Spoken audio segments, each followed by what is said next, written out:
வணக்கம் இடமலம் நேயர்களே. நாம் எப்பேற்பட்ட ஆட்சியில் வாழ்ந்து கொண்டிருக்கிறோம் என்றால், நம் முதல்வர் அவருடைய பெயரை சொல்றதுக்கு எனக்கு தகுதி இல்லை. அதனால நான் அவரை வாழ்த்தணும்னு நினைக்கிறேன். உங்களுக்கு கூச்சமா இருக்குன்னு வேணா சொல்லுங்க பேரை சொல்றதுக்கு. சரி சொல்லுங்க. ப்ரிப்பேர் பண்ணிட்டு வந்திருக்கேன். சரி. நடக்கும் சூப்பர்மேன் அதாவது தமிழகத்தின் ஜோக்கர் மேன் வந்துருவாரு. இந்த ரைமிங்லாம் தெரியும். எந்த பால் போட்டாலும் சிக்ஸர் அடிக்கும் பேட்மேன். அதாவது அறிவாலயத்தில் நைட்ல தூங்குற வாட்ச்மேன், இதுக்கு எப்படி டியூட்டியில சொல்றீங்க? தூங்குற வாட்ச்மேன். சென்னையை காக்கும் ஸ்பைடர் மேன். அதுல மேன் எடுத்துருங்க, ஸ்பைடர் மட்டும் இருக்கட்டும். ஸ்பைடர் கடிச்சு தான் ஸ்பைடர் மேனே. அதே போய் அவர்கிட்ட கேளுங்களேன், 8 கால் பூச்சிக்கு எத்தனை கால்னு கேளுங்க. புரிந்து கொள்ள முடியாத கிஷோர் போன்ற எதிரிகளுக்கு டாக்டர் ஸ்ட்ரேஞ்ச். அது நீங்க பேசுறது ரொம்ப ரொம்ப கிரிஞ்ச். அதாவது கூட இருக்கிற ஆங்கரே வந்து உங்களுக்கு நீங்க ஸ்டாலின் அவருக்கு மேல விமர்சனம் வைங்க. நான் வந்து அழகா வந்து ஒரு கோர்வையா பேசிட்டு இருக்கேன். அது இப்படி தடுத்து நடுவில் ஸ்கோர் பண்ணணும்னு பாக்குறீங்களே. நான் எங்க இதுல ஸ்கோர் நான் இப்ப சீக்குதுங்க. அப்புறம் நான் எதுக்கு ஸ்கோர் பண்ணணும்? நீங்க அதாவது வஞ்ச புகழ்ச்சியில ஒரு படி மேல போய் நிக்கிறீங்க. நான் பண்றது வஞ்ச புகழ்ச்சியா கிஷோர்? வேற என்னன்னு எடுத்துக்கோங்க, நியாயமா பேசுங்க. என் கண்ணுல ஒரு உண்மை தெரியலையா உங்களுக்கு? மக்களுக்காக வந்து பாத்தீங்கன்னா வந்து மக்களுக்கு துரோகம் செஞ்சு ஒரு பக்கம் வந்து பால் இருக்கு, இன்னொரு பக்கம் வந்து மக்களை வந்து இதை நீ குடிச்சு வந்து அவங்கள காப்பாற்றலாம் அப்படின்னு பால்டாயில வச்சா, பாலை விட்டுட்டு பால்டாயில குடிச்சு மக்களுக்காக வந்து தன் உயிரையும் நீர்க்கக்கூடிய தலைவர் இருக்கக்கூடிய இந்த தமிழ்நாட்டில் வந்து பாத்தீங்கன்னா மக்களுக்காக இல்லைங்க. இன்னும் இன்ட்ரடக்ஷனே முடிக்கலங்க நானு. இன்னைக்கு இதுக்கு மேல இன்ட்ரோடக்ஷன் இல்லை என்பதால் வருக என்று வரவேற்கிறேன். ஏங்க இதெல்லாம் வந்து ஞாபகம் வச்சுட்டு வந்தா அப்படியே அந்த ஃப்ளோவை கெடுத்து விட்டீங்க நீங்க. அப்படியே அதாவது என்னதான் இருந்தாலுங்க, ஒரு பால் டைல் அப்படிங்கிறது வந்து பாத்தீங்கன்னா அது வந்து பூச்சிக்கொல்லியா வந்து யூஸ் பண்ணக்கூடிய விஷயம். முன்னாள் முதல்வர் எதிர்க்கட்சி தலைவரா இருந்தது. பால் டாயில்லாம் நம்மளை பத்தி பேசினா சிறுவர்கள்லாம் எடப்பாடி பழனிசாமி வீடியோ பார்த்து பால் டாயில் எடுத்து குடிச்சிட்டாங்கன்னா என்ன பண்றது சொல்லுங்க? எவ்வளவு பெரிய ஒரு ஹசார்ட் இது. பால் டாயில பார்த்து இவன் குடிச்சா வந்தாண்டா இவன் அப்படின்னு சிறுவர்கள்லாம் பார்த்து எள்ளி நகையாடுவார்கள். ஏன்னா நீங்கள் ஒரு எதிர்கட்சி தலைவரை பலமுறை, ஒரு முறை இல்லை பல முறை நீங்க வர பார்த்து பல கால்களை பிடித்து வந்தவர் அப்படின்னு சொல்றீங்க. நான் சொல்றேன், உன் தாத்தா என்ன, உன் தயிர்வடை திருட்டுறையில் தயிர்வடை தாத்தா என்ன, பலான கால்களை பிடித்து தகராறு செய்து வந்தவர் தானே. பலான கால்கள்னா பலான பல கால்களை வந்து பலான கால்கள் நீங்க ஒரு புது பலான வார்த்தை கால்களை உருவாக்குறீங்க. பிடித்ததற்கு அவர்கள் கேட்ட தொகையை கொடுக்காமல் தகராறு செஞ்சுட்டு வந்த கதையெல்லாம் இருக்குல்ல. ஒரு கிளாஸ் பால் கொடுத்தாலும் பலான பால் நினைச்சு குடிப்பீங்க போல இருக்கு. நீங்க என்னங்க எல்லாத்துலயுமே ஒரு ஆபாசத்தை வந்து திணிக்கிறீங்க. அது திணித்தது யாரு? திமுக. அதைத்தான் இன்னைக்கு நாங்க பேச வேண்டியதா இருக்கு. நீ மத்தவங்கள பார்த்து தரக்குறைவா பேசுனா மத்தவங்களும் உன்னை பார்த்து பேச ஆரம்பிப்பாங்கல்ல. உன் வரலாறு என்னன்றது தெரியும் வரும்ல. உன் வரலாறு என்ன? திருட்டு தயிர்வடை தாத்தா காசு கொடுக்காம தகராறு பண்ண வரலாறு. அந்த மாதிரி இடத்துக்கு போயிட்டு வந்து இதுக்கு மவுண்ட் ரோட்ல செய்தி இருக்கான்னு கேக்குறேன் நான். ஏனுங்க கைப்புண்ணுக்கு கண்ணாடி எதுக்குங்க? அது அந்த வனவாசத்துல எழுதி கிழிச்சு தள்ளி விட்டுருக்காரு. அத்தனைக்கும் பார்த்தீங்கன்னா கண்ணதாசன் வனவாசத்துல தன்னை பற்றியும் பேசியிருப்பார். தன்னை ஏதோ தூக்கி வைத்து பேசி மற்றவர்களை இகழ்ந்து பேசுகிற அந்த மனப்பான்மை கொண்டவர் அவர் கிடையாது. தன்னை பற்றியும் சேர்த்து பேசியிருப்பார். சரியா? இதில் என்ன திருட்டுறையில் தயிர்வடை தாத்தா அந்த மாதிரி இடத்துக்கு போய்ட்டு காசு கொடுக்காம தகராறு பண்ண வரலாறு. செய்தி வாசிப்பாளரை மவுண்ட் ரோட துரத்திட்டு போன தந்தையின் வரலாறு. ஓ வரலாறு என்ன? நடிகைக்காக பால்டாயில் குடித்த வரலாறு. வெரி குட் ஃபேமிலி, நல்லது ஒரு குடும்பம், அந்த ரவுடி நாய் வந்து புடுங்கும் அப்படின்னு வேணா நம்ம சொல்லலாம். டக்குன்னு ஏங்க அந்த வாயிலா ஜீவன்லாம் எடுக்கிறீங்க? இல்லைங்க, ஏங்க அதுக்கு வாய் இருக்குங்க. நீங்க வாயிலா ஜீவன் அது பேசுறது உங்களுக்கு புரியலன்றதுனால அது வாயிலா ஜீவன் ஆயிடுமா? அப்படி வரீங்களா? சரி, உங்களுக்கு புரியுமா அது பேசுறது? அதுதான் சொல்றேனே, அதோட வலி வேதனை எனக்கு புரியுதுன்ற. நான் இப்படி ஒரு குடும்பத்துல வந்து மாட்டியிருக்கேன் அப்படின்னு அந்த நாய் கூட கஷ்டப்படும். நேத்தி கலைமாமணி விருது கொடுக்குறாங்க. அதுல என்ன சொல்றாரு, தங்கத்தோட விலை எவ்வளவு ஏறி இருக்கு பாருங்க. ஆனாலும் வந்து இந்த நேரத்தில் நம்ம இந்த விருதுகள்லாம் வந்து கொடுக்க வேண்டி இருக்கு. அது மட்டும் இல்லாம வந்து பாத்தீங்கன்னா தங்கத்தோட விலையை பற்றி கவலைப்பட வேண்டியது யார் அப்படின்னா உழைத்து சம்பாதிப்பவர்கள். உழைப்பிற்கும் உன் குடும்பத்திற்கும் சம்பந்தமே கிடையாது. திருடனுக்கு எதிர்க்கு தங்கத்தோடைய விலையை பற்றி அக்கறை? எது வந்தாலும் லாபம் தான்.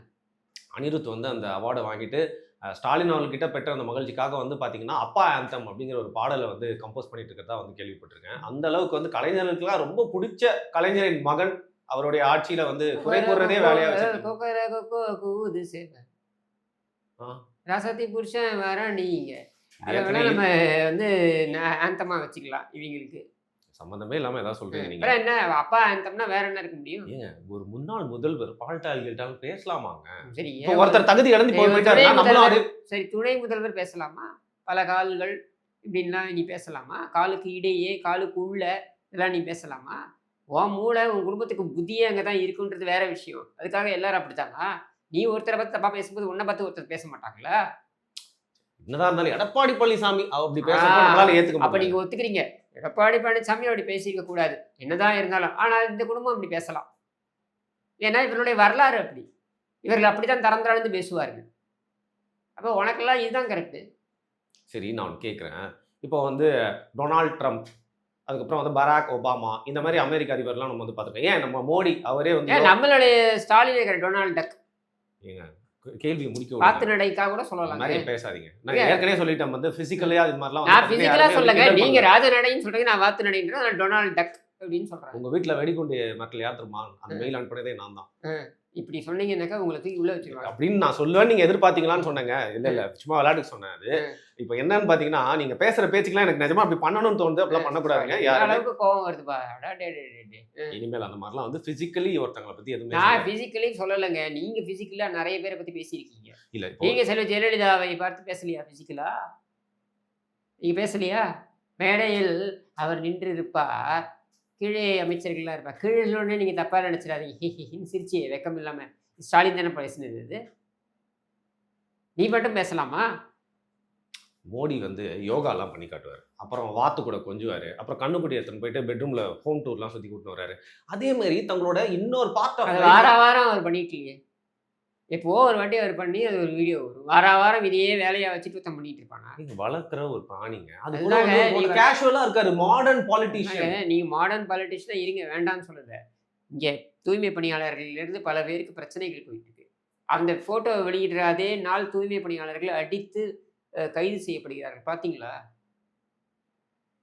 யாரால் நீ வந்து பதவிக்கு வந்து உட்கார்ந்தியோ அவங்க அடித்து அவர்கள் கைது செய்கிறார். அது உன்னுடைய காவல்துறை. அதே டைம்ல நீ வந்து இந்த படங்களை போட்டு உன் வெறுப்பேத்திக்கிட்டு இருக்க.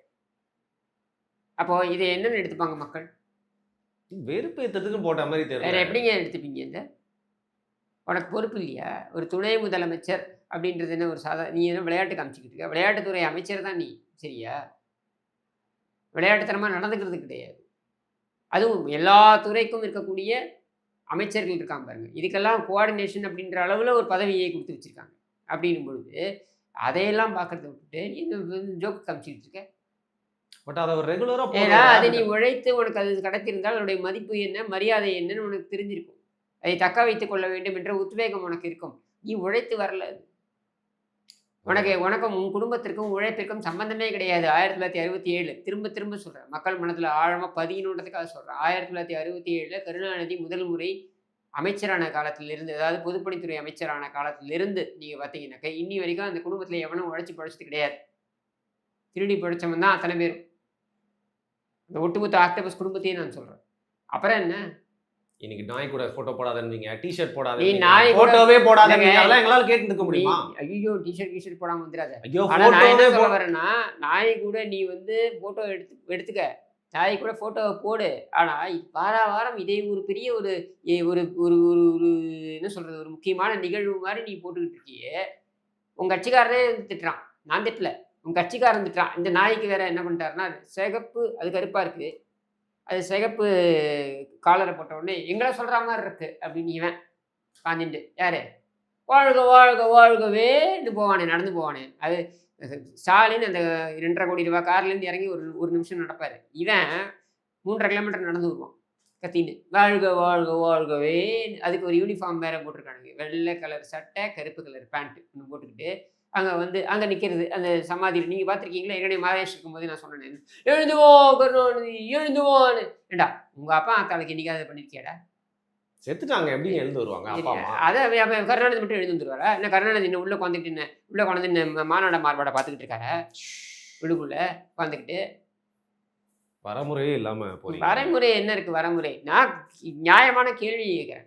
ஆனால் அந்த கான்ஸ்பிரசி எனக்கு வந்து ஒரு மாதிரி இப்போ நீங்கள் சொன்னோன்னு அப்படின்னு தோணுதுங்க. அந்த கருப்பு நாய்க்கு சிவப்புங்கிறது வந்து ஒரு வேளை இன்டெரக்டாக அதை சொல்ல வராரு. ஆமாம், நீ எல்லாம் அடிமை தான். அந்த நாய்க்கு கூட வந்து உயர்தர பிஸ்கெட் கிடைக்கும், உனக்கு அது கூட கிடைக்காது. என்னங்க இப்படி சொல்லி? ஆமாங்க, அந்த நாய்க்கு கூட ஒரு நாளைக்கு ஒரு 2500 ரூபாய் 3000 ரூபாய் செலவு பண்ணுவாங்க. உனக்கு 200 ரூபாய் தான் காலத்துக்கும். அது இன்ப நிதி வந்தாலும் அதுதான், அதுக்கப்புறம் துன்ப நிதி வந்தாலும் அதுதான். ரைட்டு, சரி, ஓகேப்பா. அடுத்த விஷயம் என்னன்னு பார்த்தீங்கன்னா, உதயநிதி அவர்கள் இன்னொரு ஸ்டேஜில் வந்து பேசுறாரு. புது அடிமைகளை தேடிட்டு இருக்காங்க இப்போ அதிமுக பாஜக கூட்டணிக்கு. அதை யாரை சொல்றேன்னு உங்களுக்கு தெரியும் அப்படிங்கிற. சரி, நீ நிரந்தர அடிமைகளை வச்சுக்கிட்டு இருக்க. எனக்கு எடப்பாடி பழனிசாமி பார்த்தா என்ன தோணுது அப்படின்னா, அந்த கொடியெல்லாம் ஆட்டுறப்ப பாத்தீங்களா கொடி பறக்குது அப்படின்னு சொல்லி சிரிக்கிறத பார்த்தா வந்து 90ஸ்ல இதய முரளி அப்படின்னு ஒரு படம் இருக்கும். அவர் பாத்தீங்கன்னா ஒத்த ரோசா வச்சுட்டு ஒருதலை காதல் பண்ணிட்டே இருப்பாரு. சோ விஜய் தான் அந்த ஹீரோயின், எடப்பாடி பழனிசாமி தான் இதய முரளி மாதிரி வந்து பாத்தீங்கன்னா சரி, இப்படி அது டெஸ்பரேட்டா நீ எம்ஜிஆர் ஆரம்பிச்ச சரி, அது கட்சிங்க. ரைட்டு. எம்ஜிஆர் ஆரம்பிச்ச கட்சியா இருந்தாலும் எம்ஜிஆர் முதல் முறை கூட்டணியோட தானே ஜெயிச்சாரு. கூட்டணியோட தானே அவர் ஜெயிச்சார். சரியா? அவர் இதய முரளியா இருக்கலாம். நீ சின்ன ஜெயந்த மாதிரி இருக்கியே. அதான் இங்க பிரச்சனை. சரியா? உனக்கு நீ கூட்டணி இல்லாம நீ ஒரு நாள் தாக்கு பிடிப்பியா? இல்ல ஒரு தேர்தலை நீ சந்திச்சிருக்கியா? நீ கடைசியா 100 தொட்டது யாரு? அப்படி 3 தொட்டது யாரு? நிலாவை தொட்டது யாருன்னு ஒரு இது காமெடி கேட்பாங்க. ஆமா. 100 நீ தொகுதிகளை நீ எப்பொழுது வெற்றி பெற்றிருக்கிறாய்? 96ல நீ வெற்றி பெற்ற. ம். 96க்கு அப்புறம் 2021ல தான் நீ 100 இடங்களை பிடித்தாய். இடையில 2019ல இடைத்தேர்தல் நடந்தது பாருங்க. அந்த இடைத்தேர்தலில் 17 எம்எல்ஏக்கள் தினகரன் பக்கம் போனாங்க இல்லையா? அப்போ நீ கொஞ்சம் ஜெயிச்சு 101ன்ற இடத்துக்கு வந்த. மற்றபடி பொது தேர்தலில் நீ 100 சீட்டு ஜெயிச்சது எப்போ தெரியுமா? கடைசியா 96. 96க்கு அப்புறம் 2021 தான் நீ ஜெயிச்ச. 100 சீட்டு கடந்து திமுக. இப்படியான ஒரு வரலாறை வச்சு உனக்கு இந்த பேச்சு தேவையா? அப்படி இருக்கிறப்போ இன்னைக்கு விஜய் எந்த ஒரு சமயம் கொடுக்குற மாதிரி வந்து தெரியல. அவர் சமிக்ஞை கொடுக்கல. அவர் சமிக்ஞை எந்த ஒரு சமிக்ஞையும் கூட்டணி கட்சிகள் கொடுக்கறத விடுங்க. அவர் எந்த ஒரு சமிக்ஞையும் யாருக்குமே கொடுக்கலையே. அவருடைய கட்சிக்காரங்களுக்கே கொடுக்கலையே. சரியா? ஏதேச்சியா கட்சிக்காரன் வந்து பங்கேற்கிறான். அவையினுடைய கட்சிக்காரங்க, அதாவது தாவேகாவினர், அவை எதேர்ச்சியா வந்து பங்கேற்கிறாங்க. இது என்ன உனக்கு என்ன பிரச்சனை? உனக்கு ஏன் உறுத்துகிறது? ஆனா அவசரப்பட்டுட்டாரோன்னு எனக்கு தோணுது. ஏன் அவசரப்படுத்த பாருங்க கொடி பறக்குதுன்னு அவரோட ஆமாங்க, கொடி பறக்கிறது உண்மைதானே. கொடி பறக்கிறது அப்புறம் என்ன, அது கொடி பறக்குது பாருங்க. அதாவது தொண்டர்கள் பிள்ளையார் சொல்லி போட்டு விட்டார்கள் அப்படின்றாங்க. அவர் என்ன, அவங்க கருணாநிதி மாதிரி எழவு வீட்டில் உட்காந்துட்டு விஜயகாந்த் வருவாப்புல இப்படி வேடிக்கை பார்த்து உட்காந்துருந்தா, ஆயத்தினார் வீட்டில் அப்படி தானே உட்காந்தாப்புல கருணாநிதி. அதுக்கப்புறம் வந்து பழம் நழுவி பாலில் விழுந்து விட்டது, விழப்போகிறது. சரியா? பழம் நழுவி எங்க பாலில் விழுந்தது? கோபால்கிட்ட போயிடுச்சு, வைகோபால் சாமிகிட்ட போயிடுச்சு. சரியா? அப்ப நீ இதெல்லாம் பேசுனதெல்லாம் பரவாயில்லையா? கருணாநிதி இப்படிலாம் பேசுறது பரவாயில்லையா? கருணாநிதி பேசினா அது ராஜதந்திரம், மற்றவர்கள் பேசினால் அது வந்து இவர்கள் கெஞ்சுகிறார். எம்ஜிஆர் வளர்த்தவி, எம்ஜிஆர் மேல அவ்வளவு பாசமா உனக்கு? அந்த மரியாதையை நீ எம்ஜிஆர் கொடுத்திருந்தா அதிமுக என்ற கட்சியே வந்திருக்காது. சரி, இப்போ வந்து விஜய் ஒரு வேளை இந்த கூட்டணியில வந்து சேர்றாரு அப்படிங்கிற பட்சத்துல நிஜமாவே திமுகவை 100% வந்து வீழ்த்த முடியும் அப்படின்னு நீங்க நினைக்கிறீங்களா? விஜய் சேர்ந்தாலும் சேரவில்லை என்றாலும் திமுக வீழப் போகிறது அப்படின்றது உறுதி. சரியா? நீ கூட்டணி கணக்கு, எண்ணிக்கை இதையெல்லாம் வைத்து நீ மாயமந்திரங்கள் காண்பித்து நீ மீடியாவை வைத்துக்கொண்டு நீ ஊரை ஏமாற்றலாம் என்று நினைத்தால் அது சத்தியமாக நடக்கப் போவதில்லை. அது நடக்காது. அது தெரிஞ்சதுனால தான் இப்போ என் பேர் ராமதாஸ் சொன்னார்ல, அதே தான். நடக்காது கண்ணு. முடியாது ராஜா, நீ வர முடியாது ராஜா. நீ என்ன வேணா முயற்சி பண்ணு. இந்த 2026 நீ வருவது என்பது சாத்தியம் இல்லாத. ஷுவரா இருக்கீங்க? உறுதியா இருக்கீங்க? கண்டிப்பா. நான் மட்டும் இல்ல, ஒட்டுமொத்த மக்களும் வெயிட் பண்ணிட்டு இருக்காங்க, காத்துட்டு இருக்காங்க. சரி, இப்படி இருக்கிறப்போ வந்து பாத்தீங்கன்னா என்னதான் குறை கோரிக்கொண்டே இருந்தாலும் இன்னைக்கு வந்து ஒரு சாக்ரட்டிஸ், ஒரு கால் மார்க்ஸ், அந்த ஒரு லெவல் வந்து பாத்தீங்கன்னா திங்கர்ஸ்லாம் ரொம்ப கம்மியாயிட்டாங்க அப்படின்னு சொல்லலாம். துவைக்காத சாக்ஸ் மாதிரி நாரிக்கிட்டு இருக்க ஒரு ஆட்சியை போய் சாக்ரட்டிஸ்ன்னு நீங்க சொல்றீங்க. ஏங்க சொல்லி முடிக்கிறேன், புரிஞ்சுக்கோங்க. புரிஞ்சுக்கிட்டீங்கன்னா நீங்க வந்து தப்பா நினைக்க மாட்டீங்க. அப்படி ஒரு மனிதனுக்குள்ள எப்படி இத்தனை கலவை இருக்க முடியும் அப்படிங்கிற மாதிரி வந்து பாத்தீங்கன்னா ஸ்டாலின் அவர்கள் எல்லாரும் பத்தியும் யோசிக்கிறாங்க. 360 டிகிரிஸ் எல்லாரும் பத்தியும் யோசிக்கிறாரு. அதுல அவர் பாக்குற ஒரு நாள் மருத்துவமனையை கடந்து போறாரு. அங்கெல்லாம் பாத்தீங்கன்னா வந்து நோயாளிகள் உள்ள போறாங்க. ஐயோ, நோயாளிகள் மருத்துவமனை இல்லைங்க, என்னுடைய அமைச்சர் நேரு வச்சிட்டு இருக்கிற காவேரி மருத்துவமனையா? பொதுவாவேங்க இப்ப பாத்தீங்கன்னா வந்து ஊனமுற்றோர் அப்படின்னு சொல்லுவாங்க. கலைஞர் வந்தாரு, மாற்றுத்திறனை மாத்திட்டு போனாரு. திருநங்கை, திருநம்பின்ற வார்த்தை கொண்டு வந்தாரு. அவங்களுக்கு தான் வந்து வாழ்க்கையை இன்னைக்கு மாறிடுச்சு. அதே மாதிரி வந்து பாத்தீங்கன்னா ஹாஸ்பிட்டலுக்கு போறாரு, சிக்னல்ல வந்து அப்படியே முதல்வர் பாத்துக்கிறாரு. சே, இவங்களை போய் நோய் இருக்கவங்க போய் நோயாளிகள்னு சொல்லி அவங்களை கஷ்டப்படுத்துறாங்களே, அவங்களே ஏற்கனவே நோய் இருக்குன்னு சொல்லிட்டு அவங்களாம் வந்து மருத்துவ பயனாளிகள் அப்படிமா. அதுல பாதி நோயாளிகளுக்கு நோயை பக்கத்துல. அதுதான் சொல்றேங்க. நீங்க உடனே என்ன பண்ணலாம், அதாவது நோயாளிகள் என்பதனை மாற்றி மருத்துவ பயனாளிகள் அப்படின்னு நீங்க மாத்திட்டீங்கன்னா நோயாளிகளே இல்லாத தமிழகம். எப்படி ஒரு யோசனை பாருங்க. இந்த மாதிரி ஒரு சிறந்த யோசனை யாருக்காவது நீங்க வந்துட்டு எப்போ நீங்க வந்து இந்த கிட்னி திருடர் அப்படின்றத அப்படி சொல்லாதீங்க. அவரை வந்து நீங்கள் கிட்னி இது முறைகேட்டில் ஈடுபட்டவர் அப்படின்னு சொல்லுங்க. ம். எனக்கு ஆனா இந்த லாஜிக் தான் தோணுது. யார் மது கிட்னி பிரியர்கள் ஆமா அப்படின்னு அப்படின்னு சொல்லுங்க. சொல்லுங்க. மணல் திருடுவர்களே மணல் பிரியர்கள், மணல் ஆர்வலர்கள் அஹ் அப்படின்னு மண- சொல்லலாமா? அப்படின்னா மணல் பிரியர்கள் அப்படின்னு சொல்லுங்க. சரியா? கொலை செய்யறவன மக்கள் தொகை குறைப்பாளர்கள் அப்படின்னு சொல்லுங்க. என்னங்க ஸ்டாலின் மாதிரியே ஆமாங்க, மாறிட்டீங்க நீங்க? இதெல்லாம் சொல்லணும்ல. நீங்க அங்க இருக்க வேண்டிய ஆளுங்க. இப்ப நீங்க என்ன பண்ண போறீங்க? ஒரு அடுத்த வாரம் உட்கார்ந்து இந்த நோயாளிகள் இல்லாத தமிழகம் அப்படின்னு ஒரு விழா எடுங்க. ஏன் நோயாளிகள் இல்ல? இந்த பக்கம் மிஷ்கின் வச்சுக்கோங்க, அந்த Okay. பக்கம் வெற்றிமாறன் வச்சுக்கோங்க. பேரை மாத்திட்டீங்க இல்லையா? அவர்கள் மருத்துவ பயனாளிகள் இனிமேல் அப்படின்னு சொல்லிட்டீங்க இல்லையா? அதை வச்சுக்கோங்க. டிடியை வந்து ஒரு நர்ஸ் வேஷம் போட்டு ஸ்டேஜ்ல ஐயோ இந்த ஹாஸ்பிடல்ல ஊசி போடுறது எனக்கு ரொம்ப பிடிச்சது.